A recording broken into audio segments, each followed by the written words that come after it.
교수님 근데 상하이가 어떻게 하다가 그 순환을 겪게 된 거예요? 그걸 알려면 우리가 19세기 상하이로 역사 여행을 좀 떠나봐야 됩니다. 당시 상하이 한번 풍경이 어땠는지 사진으로 좀 확인을 한번 해볼까요? 네. 그냥 완전 시골 풍경 같은데요? 진짜 뭐 아무것도 없네. 네, 지금 이것은 운하길을 지나가고 있는 곳에 다리를 이렇게 만들어 놓은 건데요. 그러니까 샹하이는 지금 중국 남북 해안선의 딱 중간 지점에 있어요. 양쯔강 하구에 자리 잡은 도시죠. 그래서 양쯔강에서 배출된 흙, 모래가 막 쌓여서 뻘밭처럼 이제 만들어진 지역입니다. 그래서 상해, 바다 위에 있다. 이제 이런 말을 쓰기도 했었어요. 그래서 일종의 이제 농어를 잡고 막 생활하는 청나라의 변방에 있는 작은 어촌과 같은 그런 도시였던 거죠. 그런데 이 조용한 마을에 엄청난 위기가 찾아오게 돼요. 당시 청나라는 이 황제의 사치와 부패로 백성을 향한 수탈이 굉장히 심해지고 있었어요. 이제 이것 때문에 지방 곳곳에서는 크고 작은 막 반란들이 엄청나게 많이 일어났어요.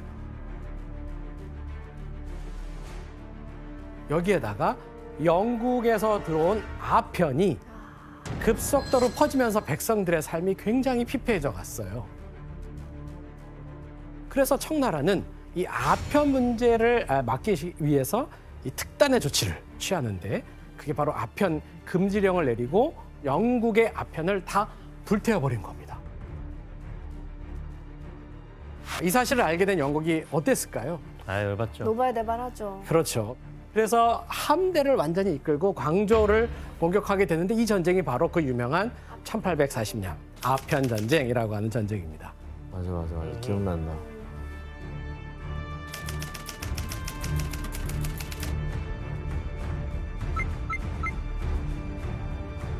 전쟁에서 이 영국에게 굴복한 청나라는 중국사에 있어서 굉장히 굴욕적이고 치욕적인 난징 조약이라고 하는 걸 체결하게 됐거든요. 난징 조약으로 청나라는 상하이를 포함해서 5개 항구를 영국에게 개항하기로 합니다. 원래는 이게 청나라의 관리 안에 다 이루어져 있었던 외국과의 교역이었거든요. 그런데 그것이 이제는 영국이 원하면 언제든지 자유롭게 오갈 수 있는 개항장으로 바뀐 거죠. 청나라 입장에서는 강제 개항이나 마찬가지였던 거예요. 그리고 이때 영국이 가장 중요하게 생각했던 지역이 있었는데 그게 바로 샹하이였던 겁니다. 근데 교수님 영국은 왜 참 많은 곳들이 있는데 왜 그중에 샹하이를 제일 중요하다고 생각한 거예요? 그렇죠. 굉장히 중요한 질문입니다.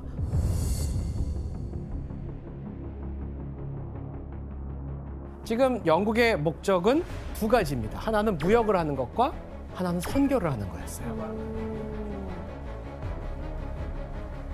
그러기 위해서 중국 내륙으로 들어갈 수 있는 길, 물길을 이용할 수 있는 최상의 거점이라고 상하이를 생각했던 겁니다. 여기에 이제 한 가지 더, 바로 이 강은 또 다른 중요한 수로가 있어요. 그게 바로 항저우와 베이징을 연결해주는 대운하라고 하는 2,000km에 달하는 인공수로입니다. 와, 대운하를 판 거예요? 2,000km. 이게 이제 1000년이 넘도록 역사가 있는데 이 대운하와 양쯔강이 만나는 지점이 있기 때문에 샹하이를 점령하면 이 베이징으로 가는 유통로까지 장악할 수 있기 때문에 샹하이에 대해서 특별히 욕심을 갖고 점령을 하려고 했던 것이죠. 다 모아놨네요, 그냥. 진짜 요충지네요. 그렇다면 대체 상하이를 개항한 영국은 가장 먼저 무엇을 했을까요? 상하이에 뭐 이렇게 인프라를 설치해야 되지 않을까요? 맞아요. 자기들이 거주할 수 있는 영국인들의 커뮤니티, 조계를 형성을 했던 거예요.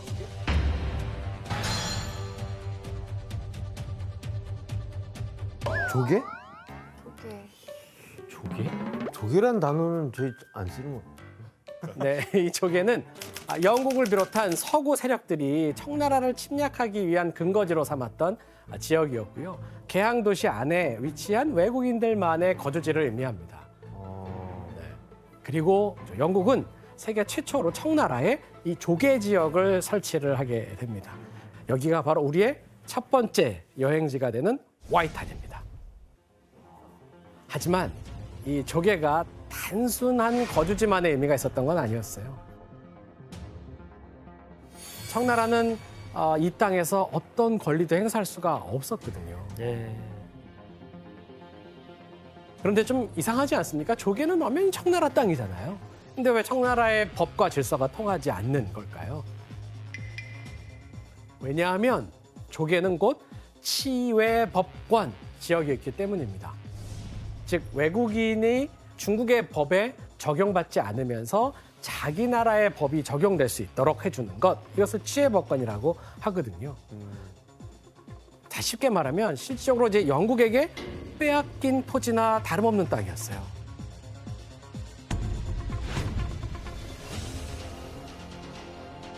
교수님, 그러면 영국이 그래도 좀 상대적으로 쉽게 이 상하이 땅을 얻었으니까 다른 서구 열강도 이제 호시탐탐 노릴 거 아니에요. 맞습니다. 영국이 200년 가까이 사실 집요하게 이런 샹하이를 얻고 싶어 했었었는데 청나라의 저지 때문에 못 올라오고 있었거든요. 근데 지금 아편전쟁을 통해서 성공했잖아요. 그러고 나니까 그 지역에 다양한 나라들이 함께 들어오기 시작합니다. 동아시아로 세력을 뻗기 위해서 막 눈치를 보고 있던 서구 세력들은 이 기회를 활용을 한 거고요. 1845년에 영국이 처음으로 이곳에 형성이 되었고요. 그 다음에 들어온 건 미국입니다. 그렇게 미국, 영국이 하니까 프랑스가 가만히 있겠습니까? 또 영국 들어오는데 프랑스가 가만히 있을 수 없네요. 그럼요.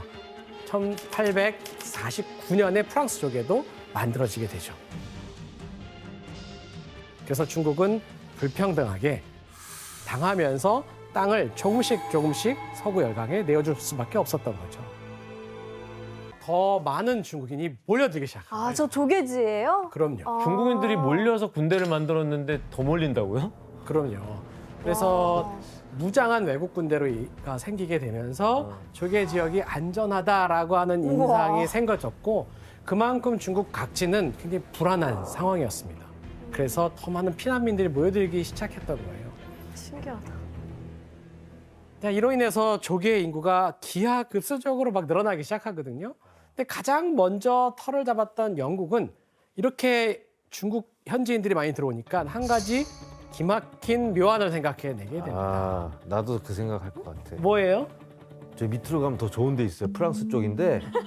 그쪽 저 위로 가면 미국이라고 하는데 그쪽은 더 좋아요, 우리보다. 글로 가보세요. 진짜 뭐 이런 거 아니에요? 너무 영리한 발상인데 오답입니다. 아니에요? 조금 더 머리를 더 썼어요. 그냥 노동력으로 이용한 값에 노동력을 활용하기도 했는데 그것보다 돈을 조금 더 벌 수 있는 방법도 있었어요. 지금 당장 지낼 곳이 없는 피난민들한테 집을 임대해서 돈을 벌기 시작했던 겁니다. 임대업을 했구나. 네. 아니 진짜 없는 사람 거를 더 뺏어먹는 그러니까. 어떻게 이런 나쁜 발상을 할 수가 있죠 진짜? 자, 그렇다면 당시 중국인들이 어떤 집에 살았는지 한번 사진을 보도록 하겠습니다. 이거 요즘 사진 아니에요? 요즘도 이런 집 있지 네, 않나요? 맞습니다. 현재 상하이에 남아있는 150년 전쯤에 건설된 목조 건물로 일명 시쿠맨이라고 불리는 곳입니다. 150년. 지금 1853년에 막 들어오기 시작했다 그랬죠? 그리고 54년까지 1년도 안 돼서 장마치 800여 동의 목조 건물이 지어지는데 이 시쿠맨에는 적을 때는 6가구, 많을 때는 한 12가구가 한꺼번에 살고 있었고요. 많을 때는 40여 명 정도가 함께 거주했다고 해요. 그래서 영국인들은 임대업으로 어마어마하게 많은 돈을 벌 수가 있었겠죠. 다 같이 쓰는 숙소구나. 네. 맞아요. 그리고 사실 저기도 그나마 이제 주거 공간이 잘 마련된 거라고 볼 수 있는데 저런 곳에서도 들어가서 살 돈이 없는 사람들, 뭐 무일푼 피난민들은 오히려 좀 진흙탕진 곳에서 가건물을 세워서 생활했다고 하기도 하더라고요. 그러니까 뭐 그 당시에 사실 전염병들도 굉장히 많이 돌았고 그 때문에 사망자도 굉장히 많았다라는 기록이 있습니다. 근데 그렇게서라도 꼭 그 조기에 살고 싶었던 그러니까. 거 아니에요? 피난민 입장에서는. 저 조그만 지역으로 다 몰렸다는 거 아니에요? 그러니까. 맞습니다. 결국 서양인들은 이 중국인과 거주 금지의 원칙을 자연스럽게 이렇게 깨물어서 피난민들에게 경제적 이득을 얻는 쪽으로 눈을 돌렸던 겁니다. 와, 영리하네. 그렇죠. 자, 이때부터 조개 지역은 중국인과 서양인이 함께 사는 혼거하는 지역으로 바뀌었다고 볼 수가 있어요.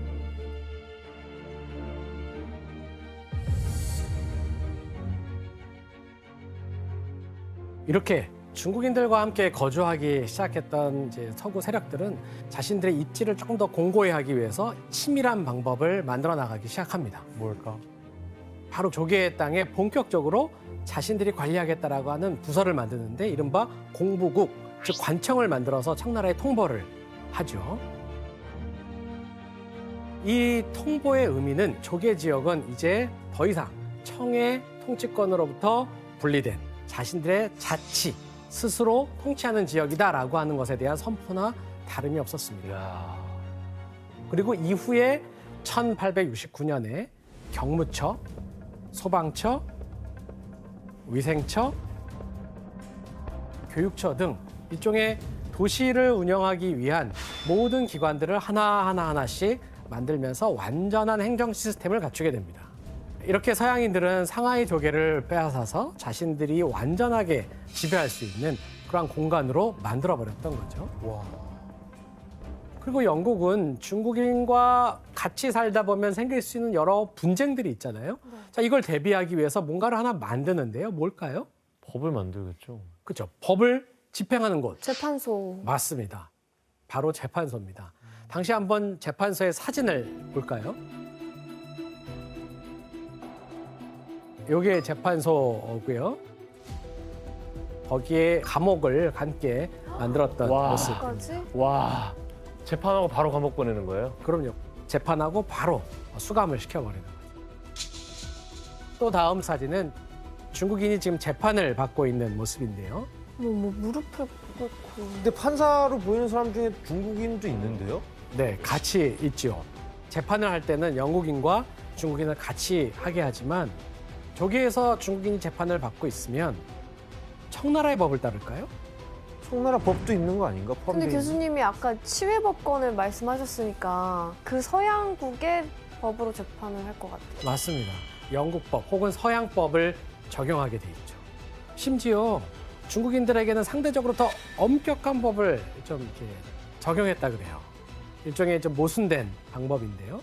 하지만 이 자국민의 경우에는 즉 영국인이나 프랑스인이 걸렸을 경우에는 10년 이상의 징역감도 죄가 없다.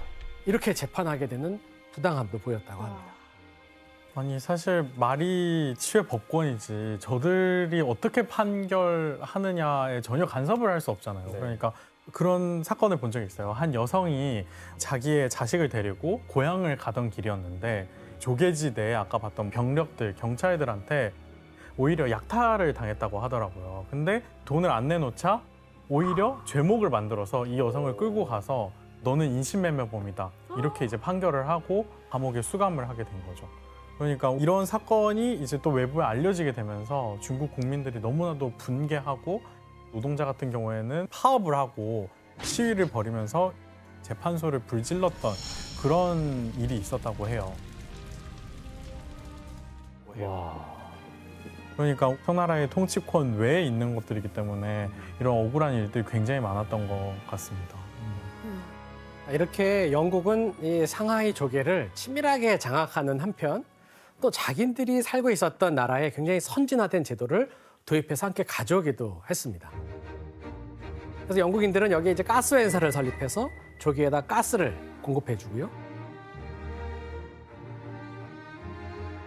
또 수자원 공사를 만들어서 좋은 수돗물을 보급하기도 했어요. 그리고 1880년대가 되면 전기가 들어오죠. 또 전화가 통용되고 상하이는 점차적으로 근대화된 도시의 모습으로 완전히 변모하게 되기 시작합니다. 야, 도로가 제대로 그러니까요, 났고. 도로가. 저 건물들도 완전 현대식이에요. 맞습니다. 그러니까 인프라가 다 갖춰진 것 같아요. 여기 살던 사람들은 깜짝 놀라겠네. 그렇죠. 열강에 의한 발전이 늘 좋은 결과만 가져왔을까요? 아, 부작용이 많죠. 또 그림자를 보여주네요. 예. 네, 그들이 읽어놓은 이 화려함 이면에 있는 어두운 그림자가 존재하기 마련인데요. 네. 자, 상하이 순환사의 이제 두 번째 장, 그것은 청나라를 먹잇감으로 삼은 열강의 자본주의적 침탈에서 시작이 됩니다.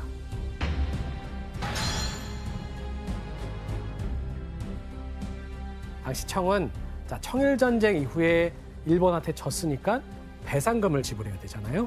어마어마한 배상금돈을 어디서 구할 수 있을까 고민을 하고 있는 이때에 열강의 나라들은 여기에 은행을 만들어서 청나라에 고리로 빌려주면 되겠구나. 와, 우리한테 빌려서 우리한테 줘라. 맞습니다. 그래서 청의 경제적 이권을 얻기 위해서 철도 부선권, 광산 채굴권, 염전 개발권 등을 넘겨받거나 또 수출입 무역에서 관세를 적용하지 않는 방법 등을 활용을 해서 경제적 이익을 취하기 시작했죠. 네. 와. 이런 방식으로 열강은 청나라의 경제를 야금야금 약탈하고 통제함으로써 청나라 사회를 이른바 반식민지 상황으로 만들었던 겁니다. 근데 마국지 씨, 그러면 이 당시에 청나라가 어느 정도로 힘들었어요, 경제적으로? 청일전쟁 때문에 사실 많은 배상을 했다는 거 그냥 막연하게만 알고 계시잖아요. 근데 그 당시 배상금이 은화로 했을 때 2억량 정도가 된다고 해요. 근데 그게 3년 동안 세금을 걷는 비용인데 그런 돈을 일본에 지불하기 위해서는 거의 사실 국가 파산 위기까지 갔다고 볼 수 있을 것 같아요. 자, 이렇게 청나라가 서구 열강의 자본주의에 휩쓸리게 되자 피해를 받았던 사람은 결국 백성들이었습니다. 그들의 삶이 점점 궁핍해졌던 거죠. 나라의 부채가 쌓이기 시작하고 자, 세금은 점점 많이 매기기 시작하면서 빈곤층이 점점 늘어나기 시작합니다. 상황이 이렇게 되자 자, 상하이에는 중국인들의 삶을 파괴하는 심각한 문제가 퍼지게 되는데요. 도대체 무슨 일이 있는지 한번 사진을 보도록 하겠습니다. 여기서 주목할 것은 지금 목마를 타고 어딘가로 향하고 있는 소녀가 보이지 않습니까? 어떤 모습으로 보이세요? 여자분들이 돈을 벌기 위해 그런 업에 종사하게 되나요? 진짜? 아빠가 딸을 위해서 목마를 태워준 줄 알았는데. 매춘부라고요, 저게? 그렇죠. 지금 근데 이 아이가 왜 목마를 타고 있을까요? 옷이 더러지면 안 되니까? 아래쪽에 걷기 어려운 발의 상황이 있기 때문이에요. 네? 아, 전족? 그렇죠. 바로 전족이죠. 아, 그 중국 그거 때문에. 청나라 때. 이제 이런 작은 발이 아름답다라고 하는 관념이 오랫동안 1000년 가까이 지속이 되면서 사실은 이 시기만 해도 전적을 하지 않아도 되는 시절이 됐음에도 불구하고 이 관성이 이어졌던 거죠. 그래서 보통 10살 미만의 아주 어린 소녀들이 누군가의 업계에 업혀서 유학이라든가 식당으로 보내질 만큼 당시 이 매춘 산업은 대단히 심각한 사회의 문제였어요. 그리고 중국인들을 병들게 했던 또 하나의 심각한 사회 문제가 있었어요. 무엇이었을까요? 아편이죠. 맞습니다. 아편입니다.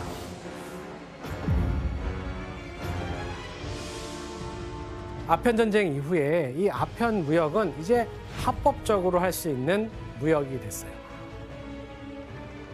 특히 영국 선박이 오고 가는 개항장의 샹하이는 그 어디보다도 아편을 쉽게 구할 수 있는 곳이었는데요. 당시 한번 사진을 보도록 하겠습니다. 아마 익숙하게 봤던 사진일 것 같은데요. 1900년대 상하이에는 최대 1,700여 개의 아편굴이 있었고요. 이 화려한 도시 뒤에 있는 중국인들이 가난한 아편 중독자로 조금씩 전락해가고 있는 모습을 볼 수가 있죠. 아편 중독자 중에는 도시의 하층민 노동자가 많았습니다. 대부분이 이 외국인들의 이 수발을 드는 인력거꾼들이 많았고요. 수레꾼, 공장일 등으로 돈을 버누고 있는 사람들이었죠. 이 조계 내에서 굉장히 부당한 대우를 받고 있었기 때문인데요.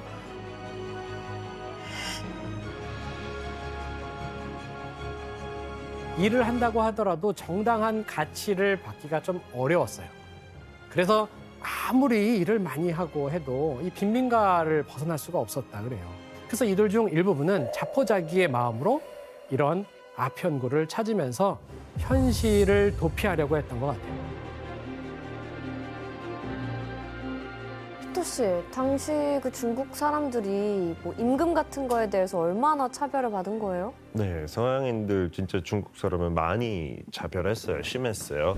그 같은 경찰더라도 서양인 경찰은 봉급으로 70냥 받았다고 하고 중국인들은 8냥 정도, 그래서 한 9분의 1 차이가 있었고 그것뿐만 아니고 형사 되려면 서양인은 한 3, 4년 되면 형사 될 수 있고 중국인은 한 24년 걸렸대요. 아니 그러니까 어쨌든 간에 이 안에서는 이렇게 차별을 받고 너무 힘들잖아요. 근데 왜 이렇게 자꾸 몰리는 거예요? 내 말이. 나 같으면 저 근처에 얼씬도 안 하겠어. 저 그쪽 땅 저렇게 넓은데. 그러니까. 난 이해가 그렇죠. 굉장히 좋은 질문입니다. 사실 이 도시를 중심으로 자본주의나 상공업이 막 등장했긴 했지만 여전히 지금 청나라는 어떤 사회냐? 농업사회였어요. 그러니까 전국 인구의 절대 다수는 곧 농민이란 뜻이죠. 그런데 이 대량의 토지를 소유한 지주계급이 농민들에게 소작을 주는 기존의 봉건적인 방식이 있는데 여기서 농민 착취의 수단으로 이것을 활용을 했던 거예요. 지주의 세금을 다 떠맡아서 땅을 볼모로 한 착취가 이어지게 되니까 농민들은 자신들의 생업을 버리고 새로운 일자리를 찾아서 도시로 떠나올 수밖에 없었고 이런 상황에서 이 샹하이는 농민 노동자들을 받아들일 수 있는 그런 공간이 되었고 거기에서 도시 노동자가 엄청나게 늘어났던 거죠. 그러면 뭐 주민들 입장에서는 어디다 하소연도 못하는 상황. 자국민도 확대하고 여기 가면 또 여기도 천대받고 뭐 그랬던 시기네. 맞아요. 바로 이제 그 문제인데요. 중국인들의 삶이 피폐해지고 굴욕적으로 가고 있는데 이걸 개선해줘야 할 주체, 즉 청나라 조정은 무기력했다는 거였습니다. 백성들은 불만에 불만이 쌓여져 갔고 결국 그게 폭발한 게 1911년 신해 혁명이 발생한 겁니다.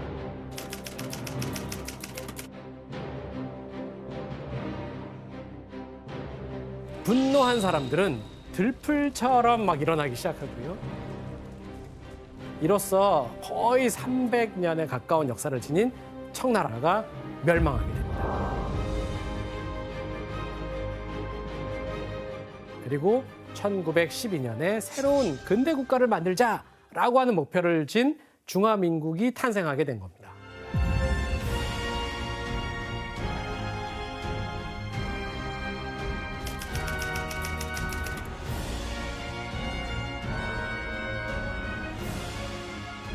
그 혹시 서태후 시절인가요? 바로 그 서태후 시절에 발생했던 현상들이죠. 야 이게 우리가 배웠던 게 다 섞여 들어가기 시작하네요. 그러세요? 오늘 이 내용에 몇 편이 섞여 들어가기 시작했어요. 이제 오버랩이 되기 시작하죠. 네. 너무 혼란스러워요. 자, 그런데요. 이 중화민국은 근대적 정치 체계를 이룰 만한 주체 세력을 가지고 있지를 못하게 됩니다. 진짜.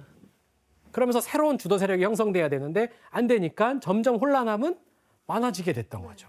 그래서 중국 각 지방에서는 권력을 장악하기 위해서 당장 누가 등장하기 시작하냐? 바로 군인이에요, 군인. 그러면서 중국의 군벌 시대, 여러 군벌의 혼란한 분열 시대가 시작이 된 것입니다. 굉장히 혼란한 상황이죠.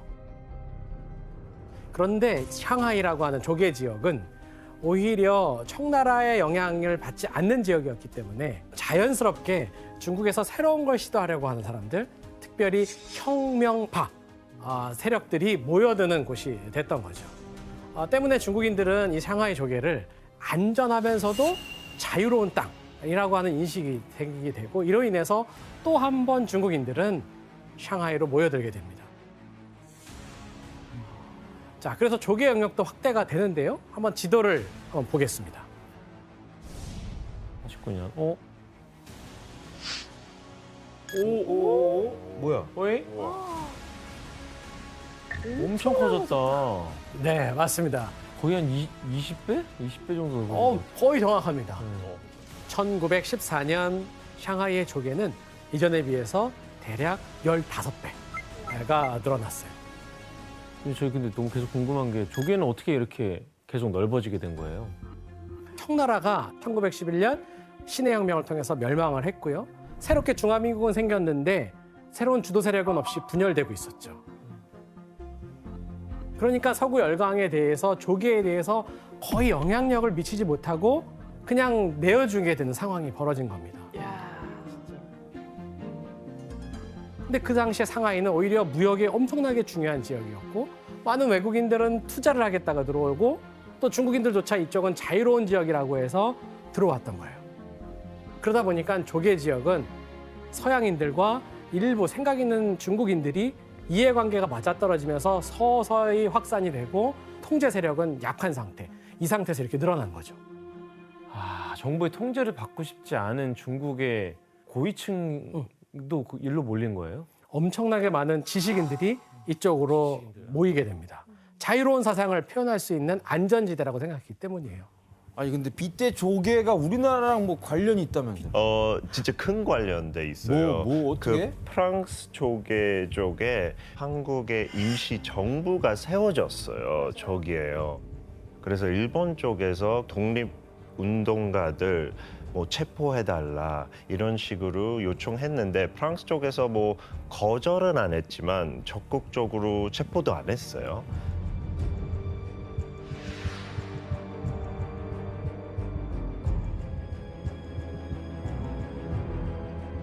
그래서 어떻게 보면 이 프랑스 조개지가 있었으니까 그 임시 정부가 계속 활동해 올 수 있었어요.